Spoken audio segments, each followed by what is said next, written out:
Hey guys, QuickyBaby here, playing Patton along with my friends Ike and Humph.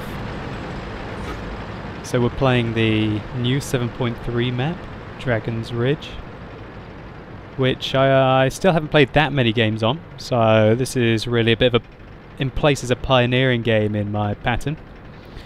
So what do I think about the Patton? Well, it's pretty horrific body armor.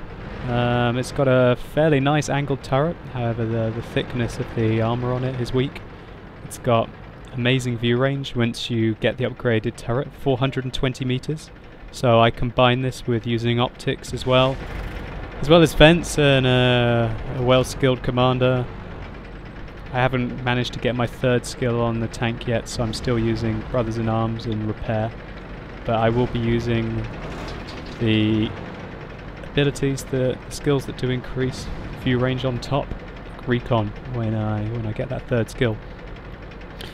So I really like to dominate the middle, so Ike's following me here, and we've got Humph pulling up the rear in the rather lovely T30 at tier 9 now.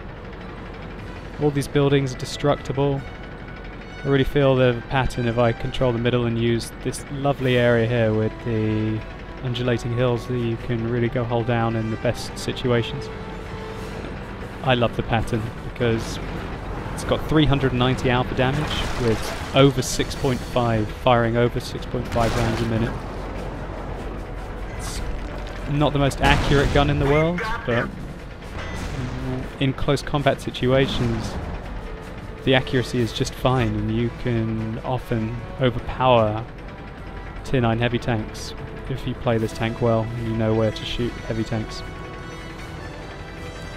So I'm keeping mobile. They've got 3 artillery, each of which could, if they land it on you, they're most likely going to go in, and that would be your game pretty much messed up. So unfortunately we had a wall there in front of me in the 75, so we couldn't put one through and help Ike out here. Ike in the M103.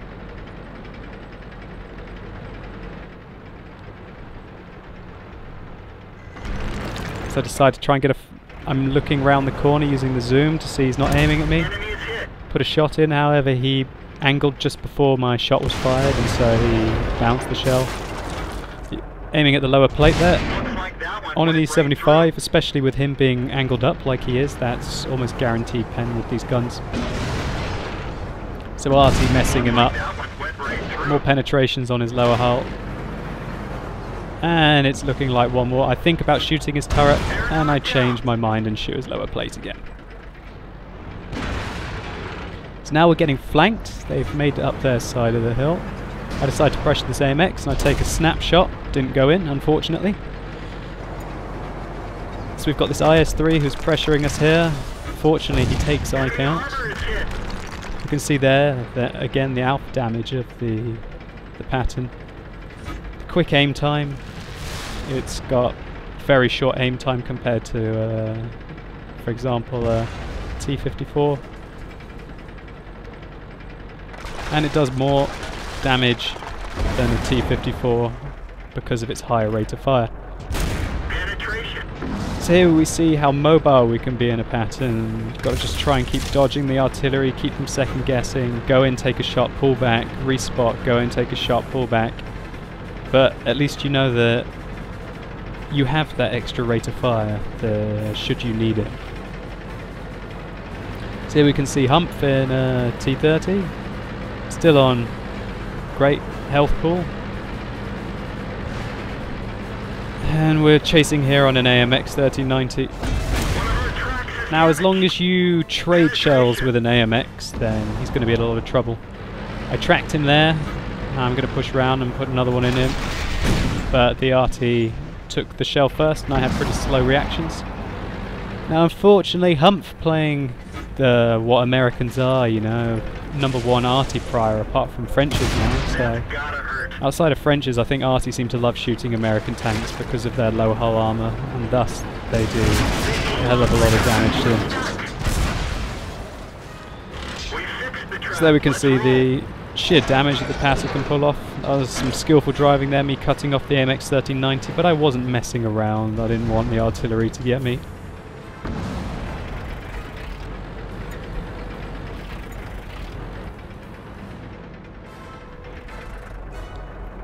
So here we can see we can go straight through the lower plate of a low, and that was a pretty high roll, 487. These tier 9 medium tanks are a huge step up from the tier 8 medium tanks. In a Pershing you'll be doing 240 average damage a shot, in a Patton you're doing 390, and as we can see you barely lose any rate of fire, so in total it's really it's a huge step up in the amount of damage you can do. There we can see setting low on fire, his engine's in the front of his tank, lower plate is a death trap for those tanks.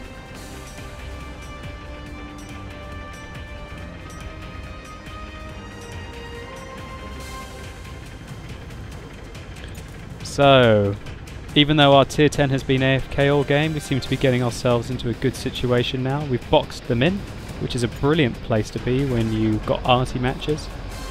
Here we can see pre-aiming on an arty, gave a bit of lead, hit him once, hoping to take a second shell on him. He's gone now, so we go for our next best target, the T-29. And then we can see the bouncy nature of the turret. Ouch, that one hurt. We've lost a track. Don't hope to avoid any kind of damage from artillery and Americans.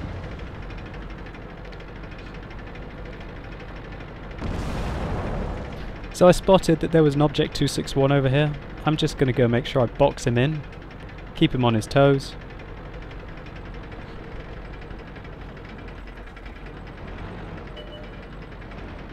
Very deadly tanks, those Object 261s.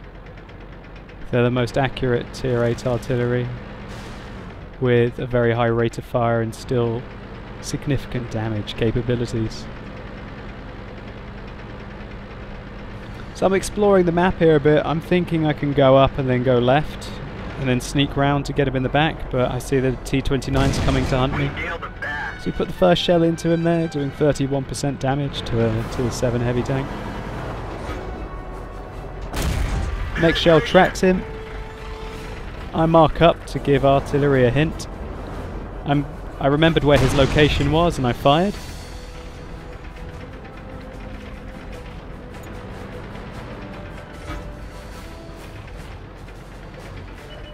So we found out that guess shot hit, and now he's down to 40, now going down to 13.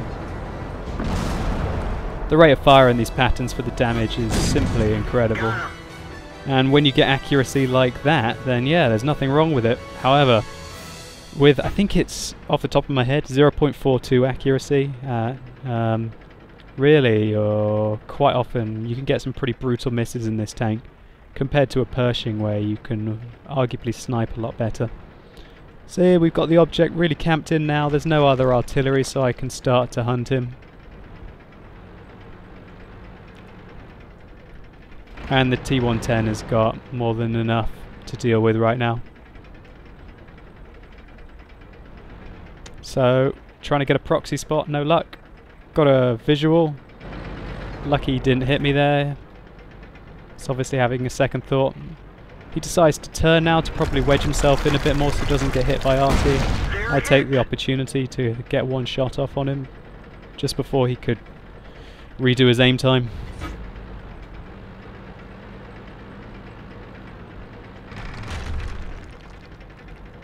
So now just trying to find my angle, trying to find out where I can shoot him, where he can't get me. And there we have it. Enemy armor is destroyed.